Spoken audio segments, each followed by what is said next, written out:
اسأل الناس اللي فشلوا ليش فشلوا قبل لا تسأل الناس اللي نجحوا ليش نجحوا. كل واحد قعدت وياه من عمرنا وجيلنا باني بيته وتحول له قال ليتني بنيت بيت أصغر.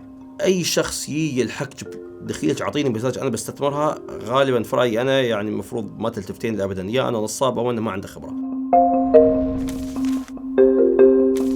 بحكم أن نحن يعني الحمد لله الدولة فيها خير، وبشكل عام دخل المواطنين يعتبر عالي مقارنة باقي الدول، فكثيرين يعتمدون على أهلهم في موضوع الزواج تحديدا. فهذا المشكلة مش هني، المشكلة برأيي أن عقب الزواج خاصة بعد ما الأهل يتكفلون جزء كبير منه، يعني أنت عارفين نحن حفلاتنا كيف تكون بالعادة ما شاء الله شيء ضخم، وحفلة في البيت وحفلة في فندق والأمور هذه كلها. المشكلة تصير عقب الزواج بحيث أن ما يكون في يعني ما حد معود نفسه على أنه يجمع أو يستثمر أو الأمور هذه. يعني أتذكر قصص كانت تصير في كوفيد على معاريس يدد اضطروا يتسلفون من أهلهم، لأن فعليا حتى ما بيدد يعني كمان 5 سنوات بعضهم عندهم عيال، اضطروا يتسلفون من ربعهم من أهلهم، لأن فعلا ما كان عندهم شيء، خاصة اللي كان يشتغل في بعض شركات طيران راتبا نقص فترة بسيطة. بعضهم اضطروا يتركون وظائفهم لسبب أو لآخر، كثير من الشركات فصلت موظفين فتورطوا. فأعتقد الثقافة المالية عنا تبدأ في وقت متأخر جدا، يعني الحين أعتقد صار في شوية تثقيف في المدارس بس قبل ما كان فيه. فأبدا فالواحد يتعلمه يا أما بنفسه أو أنه لو أبوه طلع شخص متعلم وفاهم في هالأمور هذه فممكن يعني يجيب له شوية معلومات وشوية يحاول يفهمه. ترى لازم تستثمر، لازم تدخر، لازم تحط بيساتك في أشياء معينة، لا تحط في أشياء ما تفهم فيها، أمور مثل هذه. بس الغالبية ما أعتقد أن كانوا معرضين لهالنوع من العقلية هاي. لا طبعا باستثناء بعض التجار وبعض المستثمرين، هذا موضوع آخر، لكن الشخص العادي ما كان عنده وايد من المعلومة هاي. فانصدم في العالم لما وصل ما يعرف يصرف بيزاته ولا يعرف وين يحطها ولا كيف يستثمرها. وفي ناس لليوم يعني بالرغم من الأدوات الاستثمارية الضخمة جدا الموجودة عندنا، إلا أن لليوم في ناس لا تزال تخاف يعني تحط وما تعرف ومتورطين يعني في الموضوع هذا. حرام الواحد يحط عمره في أزمة ديون عالية جدا فوق طاقته عشان وهم بيت العمر. كل واحد قعدت وياه من عمرنا وجيلنا باني بيته وتحول له قال ليتني بنيت بيت أصغر. قال بيتي وايد عود فوق حاجتي وفوق طاقتي، خاصة أغلبهم وصلوا لمرحلة ما يبون عيال زيادة، خلاص اكتفوا بطفلين أو 3 وخلاص انتهى الموضوع. يقول لك أنا ما أحتاج هالكثر مساحة، لكن وقتها نقول حق نفسنا والله هذا بيت العمر لازم نصرف فيه، وواحد كم بيعيش ولازم باكر عيالك بيون وهذا. لكن كل هذا يحتاج صيانة سنين طويلة، يحتاج اهتمام، يحتاج صرف. هذا واحد. الشيء الثاني اللي هي السيارة ضرورة، لكن مثل ما كنت أقول عن موضوع البيت لازم قرض السيارة يكون كذلك معقول. يعني في مؤشر بعض الناس يمشون فيه أن قيمة السيارة المفروض ما تتعدى 3 إلى 5 رواتب كحد أقصى. طبعا عندنا في الإمارات ما حد يمشي بالشيء هذا، عندنا يعني كل واحد عنده ستاندرد معين يبقى يثبت للناس ويثبت لنفسه أن والله لازم أخذ سيارة بنظام معين وكشخة معينة حسب أن صورتي اللي قدام الناس تبين فلان عنده خير وفلان هذا. طبعا في عندنا ناس أكيد لا شك في ناس كثيرين اللي هم يعني يمشون باللي هو يشوفون هم مناسب ولا عليهم من حد، لكن البعض للأسف أو الفكرة الدارجة الناس يبون يعيشون فوق طاقتهم عشان يثبتون للناس، وهذا طبعا غلط. بالرغم من أني أنا أشوف أن قرض السيارة، أن واحد يأخذ قرض سيارة أفضل عن الكاش. طبعا طالما تختارين السيارة صح أشوفها أفضل عن الكاش، أن الكاش ممكن يستثمر ويجيب لك دخل، إنما قرض السيارة البنوك تكون عادة مستعدة تعطيك قرض سيارة بتكلفة منخفضة عليهم، منخفضة عليك أنت. يعني حق المواطنين في بنوك تعطي على 1.9 2% سنويا كفلات ريت، بينما سنويا أنت ممكن تجيبين عائد على بيزاتك مثلا من السوق 4-5% 6% من شركات محلية عندنا توزيعاتهم السنوية أتكلم.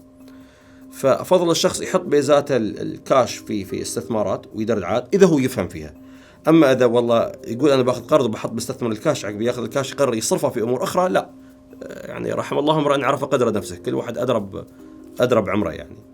لكن فهل بالنسبة للضروريات. أما الأمور الأخرى والله أنا بقترض عشان أسافر، بقترض عشان أشتري هدايا حق ما شو، هذا يعني أكبر كارثة وإجرام الشخص ممكن يسوي في عمره. يعني كأنه قاعد يقترض من نفسه المستقبلية عشان يصرف فيها اليوم، وهذا غلط. المفروض أنت تأخذ فلوس اليوم عشان أنت مستقبلا ترتاح، مش العكس يعني. خاصة أن مستقبلا الواحد يكون خلاص ما عنده ذيك الطاقة والقوة أنه يروح يشتغل ويسعى لمصادر دخل مختلفة ويأخذ ويعطي. يعني واحد مفروض يعني ودي لو شخص باني بيته وعنده كاش وهذا ياخذ قرض وروح اشتري لك بيت آخر مثلا، يعني عقار آخر ممكن بعد تخلص قرضه بعد 20 سنة يكون تغطي غالبية تكلفة الدين من الأجار، وعقب تتملك أنت بالكامل وتورثه لعيالك ولا whatever يعني. أتذكر في بداية حياتي الوظيفية كنت جالس ويا واحد موظف مسؤول عن يعني إصدار القروض والأمور هذه، فكنت قاعد وياه وأشوف أن ناس تي عنده يتصل في فلان، السلام عليكم أبو فلان موجود؟ هي موجود، يلا تعال وقع، يوقع ويروح. وأنا الوالد محامي، فالوالد معودني ومعلمني تقرأ كل عقد وتفصفص فيه في كل تفاصيله، لا توقع على أي شيء. من صغرنا يعني الوالد حاط فينا الخاصية هاي. فسأله أقول لك أنا ملاحظ الناس تي وتوقع وتمشي ما حد يقرأ. قال والله ولا حد يقرأ. قلت هل يسألونك هل الفائدة هاي يعني فلات، هل هي يعني متغيرة، كم يعني إيبور زايد كم بالضبط؟ يقول والله ولا حد يسألني لما أوقع اليوم متى الفلوس بتكون في حسابي. قال بس هل يبون يعرفونه. فهذا أكبر غلط يعني. الناس لازم تعرف شو قاعدة تتوقع. قرضك ويا البنك كم سنة، كم الدفعات هل هي قبل التغير كيف يعني الأولين يمكن شوية صعب عليهم، بس الجيل الحالي تاخذ قرض أبسط شيء أنت تاخذه كله تحطه مثلا في إكسل شيت ولا شو ما كان، تسجل عندك وتعرف أنت بالضبط كم قاعد يدخل منك. وعلى فكرة حتى البنوك الحين عندهم في التطبيقات يخبرك بالضبط كم الفائدة اللي عليك، كم دفعة باقية، كم دفعة دفعتي، كم الفائدة اللي دفعتيها للحين، كم باقي من رأس المال ومتى. كثير من البنوك عندها الأمور هاي بكل شفافية في التطبيق. أول شيء يشوفه هو الفائدة، هل هي ثابتة أو متغيرة. وبالعادة القروض العقارية تكون متغيرة باستثناء أول كم سنة، أول سنتين ثلاث مرات البنوك يسوون عروض عليها يخلونها ثابتة على ريت معين، ولكن على المدى الطويل تكون متغيرة طبعا. بينما قروض السيارات ممكن تكون شيء ممكن تكون شيء. أما البقية أي شيء لين 5 سنوات 6 سنوات بالعادة يكون الثابت متوفر حق المدة كلها. أما القروض الطويلة 20 سنة و25 سنة تكون على غالب المدة هاي كلها تكون متغيرة. فالشخص مفروض يعرفها ويعرف كم نسبة اللي يحصلها فوق الإيبور اللي هي تكلفة الأموال على البنك. فبالتالي مرات يكون إيبور بلس 2% 3% اللي هو، فلازم يعرف كم يدفع فوق الفايدة، لأن الإيبور ممكن يطلعها من موقع البنك المركزي. البنوك كلها تعرف الرقم هذا كل يوم، ولكن هو ممكن ياخذها من خلال الرقم يوصل بعد كذلك، بس عشان يعرف كم قاعد يدفع فوق الإيبور هذا. فممكن يحس ان الرقم يدفع عالي، بس لو هو يدفع قريب جدا من الإيبور او الفرق السبريد نسمونه او الفرقيه ما بين الإيبور والرقم اللي يدفع، مثلا نقولي 1%، ما انت تدفع فعليا فوق تكلفه البنك قاعد تدفع 1% فقط. طبعا بالاضافه الى رسوم القرض نفسه، مرات يكون في رسوم بروسيسنج فيز او رسوم التشغيل مثلا القرض، ويكون في احيانا اذا بيدفع من وقت يكون في رسوم انهاء القرض بطريقه من وقت، تكون مثلا 1% 1.5% من إجمالي المبلغ المستحق. وطبعا بالإضافة إلى المدة كم بتكون والأمور هذه. يعني العقود عندنا في الإمارات مع أي طرف بشكل عام يكون فيها أحيانا شخص يحاول ياخذ حقوق أخرى على حساب الآخر والناس ما تعرف. فعلى الأقل الحق هذا ممكن يضمن لك حقك، على الأقل أنت تعرف على شو يستوقع. فلهالسبب أشوف أن ناس مش ماخذين الشيء هذا بجدية، فبالتالي يقول لك أنت ممكن تأخذ العقد هذا توديه على محامي تدفع 2000 درهم 3000 درهم وبيخبرك بالضبط شو اللي فيه شو ما فيه. بيقول لك والله هذا ممكن ترى أنت مخاطرك أن البنك يسوي فيك 1 2 3، مخاطرك أن قرضك يرتفع بقيمة فلانية، مخاطرك أن لو بغيت تسدد من وقت راح يكون عليك غرامات مثلا، لأن مرات العقود تكون ضخمة. لكن ما أعرف حد يسويها بصراحة. أنا أشوف اللي أعرفهم أشخاص مثلا لو عنده ربيع بيقول له والله ممكن تطلع لي عليه، لكن ما يسوون الشيء هذا، بالرغم من أن الشيء بالنسبة لي غير منطقي. أنت ماخذ عقد بقيمة مثلا تاخذ قرض بيت بقيمة 1-2 درهم، مستثقل 3000 ولا 5000 في محامي يراجع لك إياه، حرام يعني. حقك هذا مفروض تضمنه، فعلى الأقل تعرف على شو قاعد تتوقع. طبعا الحين في بديل آخر أرخص بكثير، اللي هو ممكن شخص ياخذ العقود ويحطها في تشات جي بي تي أو جروك، ولكن تشات جي بي تي أو جروك أو باقي تطبيقات الذكاء الاصطناعي ما عنده خبرة بقانون المحلي. ولاحظت من مثال شخصي على الأقل لين اليوم لين شهر 12 الحين 2025 أنها ما قدرت تضبط المخاطر اللي ممكن تطيح عليك بشكل دقيق. فبالتالي أنا أخليها تساعدني في بعض العقود، ولكن في النهاية أنا مالي غير الوالد، يعني الأشياء اللي هو يطلعها هم راح يطلعون لي إياها، خاصة بحكم درايته ومعرفته بالقانون الإماراتي. فممكن واحد يلجأ لك كخيار أخير لو أنت أبدا يائس. ممكن تحط العقد في تطبيقات الذكاء الاصطناعي وتقول شو اللي أنا كيف ممكن أتضرر، شو الشيء اللي ممكن هذا، شو المخاطر المحدقة فيني، شو اللي ممكن يستوي فيني، what can go wrong، شو ممكن يحصل غلط معي أنا. فممكن يطلع له الأمور هذه كلها. شو تقترح يتم تغيير، شو اللي تحسه أنت كذكاء اصطناعي، شو تحس أنه يميل إلى الطرف الآخر بشيء كبير وما يميل إلى الطرف بالشكل الكافي، ما يحميني أنا، صيغ البند هذا بطريقة تحميني أنا، وهو بيتولى الباقي. طبعا ما أنصح ناس تستخدمها كأن خلاص هذا هو الشيء الوحيد، لكن أفضل من لا شيء. أنت لازم تعرف كيف تستخدم القرض هذا في شيء ممكن يدير لك أنت عائد ويساعدك أنت كيف تحسن حياتك. يعني سواء من ناحية استثمارات، سواء من ناحية بيت، سواء من ناحية شو ما كان يعني. فأنت الشخص اللي يعني أكثر شخص يعرف كيف يدير حياته وش باللي يناسبه هو. فلو أنت تتخذ قرار غلط، مش لا هي مشكلة بنوك ولا مشكلة البنك المركزي ولا مشكلتك أنت ما عرفت تتخذ قرار. أنا أشوف الكريدت كارد أداة ممتازة حق الشخص اللي يعرف يتحكم بمصروفاته. يعني طالما أن الشخص يعرف أنه أوكي أنا يعرف متى الصرف قاعد يخرج عن السيطرة ومتى الصرف يكون تحت السيطرة، ذيك الساعة استعمل الكريدت كارد، لأن منها فوائد الشخص ممكن يستفيد منها. لأن فعليا كل الأسعار اللي حولنا اللي ندفع لها أونلاين أسعارها أوريدي ارتفعت، عشان تأخذ بعين الاعتبار أن أصحاب المحلات وأصحاب الشركات قاعد يدفعون 2% من فلوسهم أو 3% إلى البنك بروسيسنج فيز. فلما تدفعين كاش أنت فعليا قاعد تدفعين تكلفة زايدة بدون ما تاخذين الفائدة. كناس نستعمل كريدت كارد أوريدي قاعد أخذ الفائدة اللي حصلتها من بعد الدفع 3% الزيادة هذه في كل المحلات. طبعا نحن ما نشوف السعر ثابت. مثلا نفرض السلعة كانت 100 اليوم صارت 103، هالثلاث هي أوريدي ماخذ بعين الاعتبار أنها تروح حق البنوك. فلما أدفع كاش أنا بعد بدفع 103، لأن القانون ما يسمح لهم يعطون الناس أقل مقابل أنهم يدفعون كاش، لازم السعر يكون موحد. فكلهم رفعوا الأسعار بناء على هالموضوع. فكأداة هي ممتازة جدا أن الشخص يأخذ سواء كان أميال، كاش باك، نقاط يستعملها في أمور مختلفة. فطالما أن الشخص يعرف كيف يستخدمها كسلاح لصالحه مش سلاح عليه، لأن الأمور ممكن تنجلب عليه بسرعة وتخرج عن السيطرة في حال شاف أنه يعني خلاص يشخط باستمرار. وحتى لو ما يدفع خلال فترة معينة، شو المشكلة؟ البنك ما عنده مشكلة. طبعا البنك ما عنده مشكلة، في فوائد تنحسب عليك. فتاخذ كريدت كارد طالما أنك متأكد 100% بتقدر تسددها كلها على الفترة المطلوبة في كل شهر. هي عملية سلوكيات صرف سواء كان كريدت كارد أو غيره. يعني الكريدت كارد أحيانا يسهل على الشخص أن يكون مسرف، لأن في النهاية يعني قرض من البنك يخليك تستخدمين فلوس أنت ما عندك إياها الحين وتسددينها بعدين. فمثل الأمور باي ناو باي ليتر، تابي، تمارا وغيرهم، البعض يشوف أنه يحتاجهم أو لا باس، يعني بالذات الشخص اللي عنده مصاريف كثيرة لفترة معينة وشوية مضغوط من ناحية الكاش ممكن يستعملهم، بالعكس يعني عادي. ولكن طالما أنه يتخذ نفس الأمور اللي قلناها مع الكريدت كارد، أنه لازم يكون عارف بالضبط شو اللي عنده في كل شهر. فطالما الشخص يعرف ينسق أموره ومتأكد كيف يرتب جدوله، ما في مشكلة. لكن العملية هذه أنا أشوفها مع أغلبية الناس شوي صعبة، مش الكل عارف كيف يرتب جدوله ويرتب مالياته بالطريقة اللي نقدر نقولها مرتبة. يعني مثلا نفرض أنا اشتريت شنطة في البداية مثلا 2000 درهم، عقب اشتريت لابتوب 5000 درهم، اشتريت تلفزيون ب10,000 درهم وقسطتهم على 4 شهور، وبالتالي أنا كلت من رواتب الباقية. فيوم يجي الشهر الفلاني ويستلم الراتب لازم أحط حسابي أنا أوريدي فقدت السيطرة على مبالغ معينة لازم تروح على هذا. فما أروح أقسط مرة ثانية على أمور أخرى، ولا بتم في دوامة أجلس ألحق رواتب بعدها ما وصلتني وأكون أوريدي كلها انصرفت قبل لا توصل حسابي.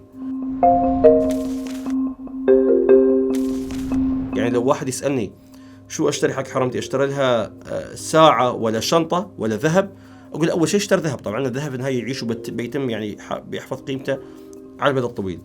الشيء الثاني ممكن تشتري ساعة، لأن بعض السواق قيمتها ترتفع مع الوقت. أما تشتري شنطة بعد فترة خلاص، يعني خاصة الشنطة اللي مش كلاسيك يعني قيمتها بتطيح في الأرض، يعني خلاص ما تصير ما تسوى.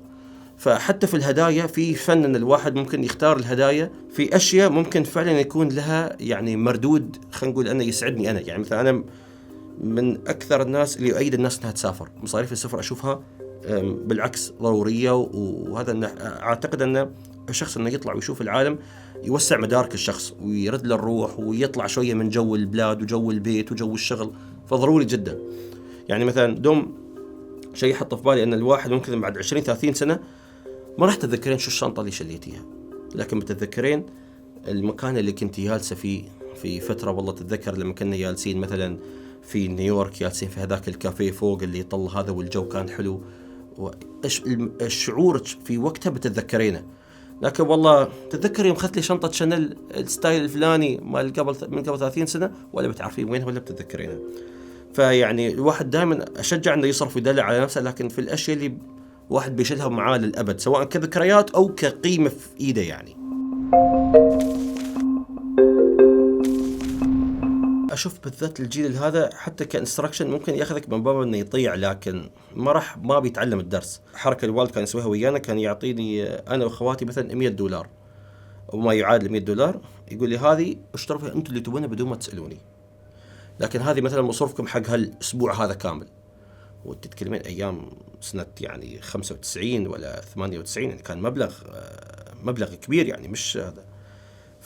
ونروح نشتري، فتشوفين خرابيط وأشياء نشتري. فعقب بعضنا كان يصيرنا نقول له بي ترى بيزاتي خلصت ما يخصني، خلص راحت عليكم. فيعني علمنا فكرة أنه شو الشيء اللي يسوى، شو الشيء اللي ما يسوى. فأعتقد الطفل يتعلم بالممارسة أكثر عن أي شيء، وفي النهاية مع التوجيه، يعني مش بالإنستراكشن. الإنستراكشن لما أقول له لا سوي شيء، لا تصرف في هذا وهذا ما يسوى، ترى خليه هو يوصل لفكرة أن هذا ما يسوى، ويتري بعد فترة تشوفينه خلاص يقدر يصير ياخذ هذاك. فأنا علمناه كيف يصبر، علمناه أن شو الأشياء تسوى شو اللي ما تسوى، وعلمناه أن الفلوس لها قيمة.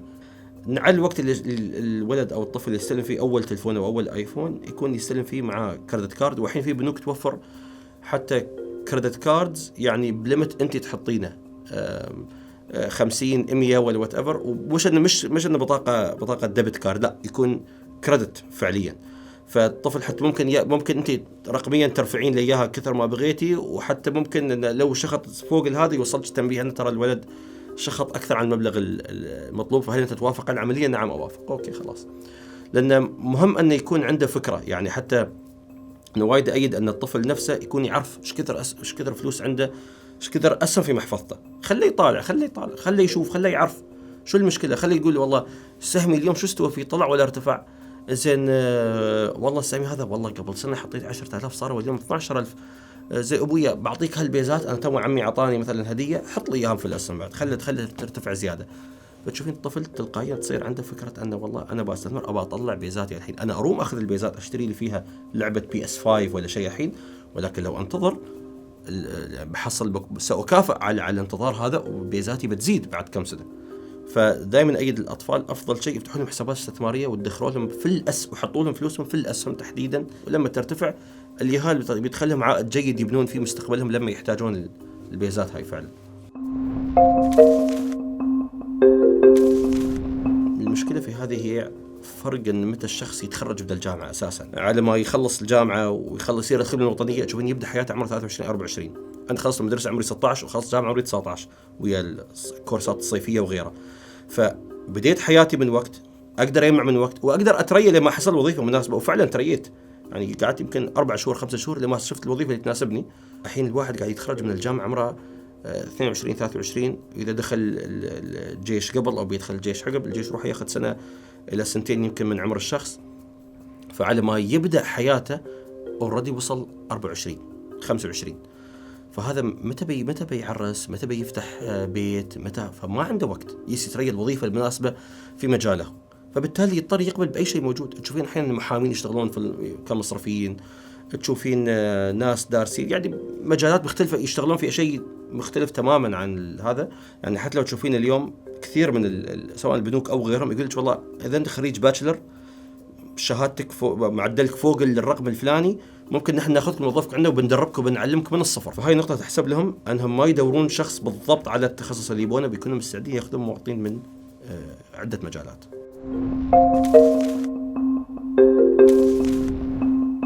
أنا ما أشتغل في القطاع الحكومي فصعب أني أحكم، ولكن القطاع الحكومي أنت يعني مواطنة ما بين مئات أو آلاف المواطنين اللي حولك. في القطاع الخاص أنت مواطنة بين عدد كبير من غير المواطنين، فبالتالي لما الشخص يبرز فعلا يبرز. يعني هل اللي أنا شفته أن بالذات في قطاع البنوك لما الشخص يكون مجتهد يعني يوصل بشكل سريع جدا، ترقية ورا ترقية ورا ترقية ورا ترقية. طبعا طالما أنه في بيئة داعمة، طالما مدراء ناس يدعمون، وهذا أكيد. لكن أقول شيء أنا شفته بعيني لأشخاص، يعني ما شاء الله أشوف ناس يترقون كل 2-3 عشان يحصلون يعني رواتب أو بونسات تكون أعلى بكثير عن اللي بيحصلون في القطاع الحكومي، لأنهم مجتهدون، لأنهم كانوا في بيئة صحية تساعد وتشجع على المواطن على الشيء هذا.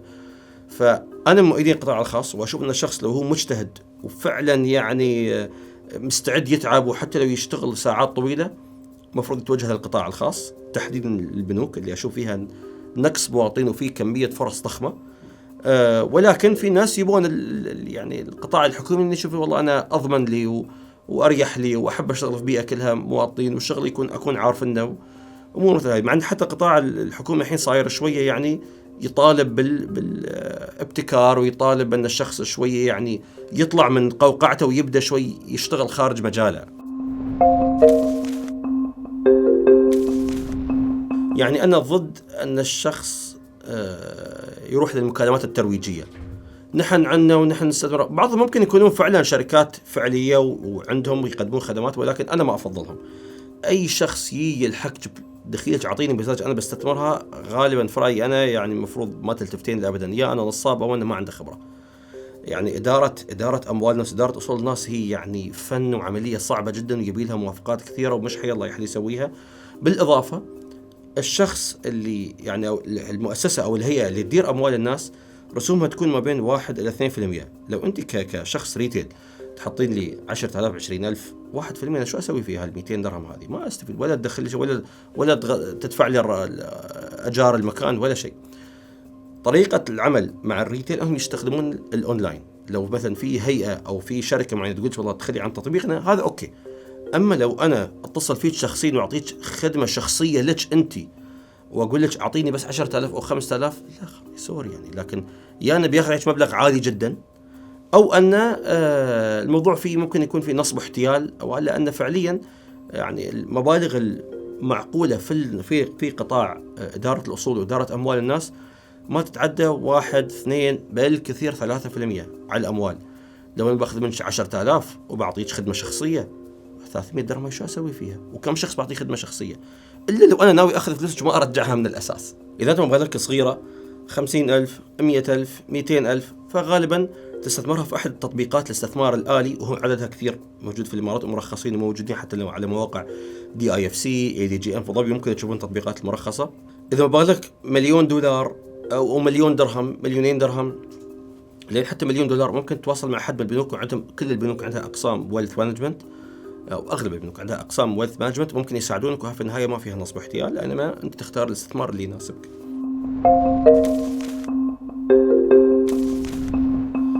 هي في تطبيقات استثمار آلي تسألك أسئلة معينة، أنت شو اللي يعني خاصة المبالغ الصغيرة اللي عندك 50,000، أنت كم ثروتك، متى تحتاجين الفلوس، كم دخلك، المبلغ اللي بتحطينه كم يمثل من إجمالي دخلك السنوي مثلا، شو مصاريف عندك، كم شخص تصرفين عليه. بناء على هالأجوبة يقترح عليك واحد من 3 محافظ، يا أما مثلا يكون خطر أو أقل خطورة أو متوسط الخطورة أو قليل الخطورة، حسب أنت وشهيتك للمخاطرة. بناء عليها أنت توافقين على حجم المخاطرة المقترح لك حسب أجوبتك، وبيستثمر هو بالنيابة عنك. طبعا في تطبيقات كثيرة يعني ما بأسميها، لكن في تطبيقات كثيرة تسوي العملية هاي في الإمارات يعني كمرخصين.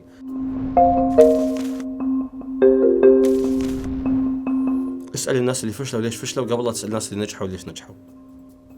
إنه في شيء في التجارة اسمه السرفايفرشيب بايس، اللي لما أنا أشوف حولي مثلا أمر في شارع جميرة أشوف 10 محلات قهوة، أقول والله محلات القهوة تدخل ذهب، شوف كل محل قهوة خليني أصير أفتح واحد.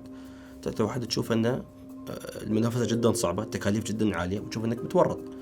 يوم تروح تدور تشوف طلع عنا كان في يمكن 100 محل قهوة، 90 منهم فلسوا، وهال10 اللي بقوا.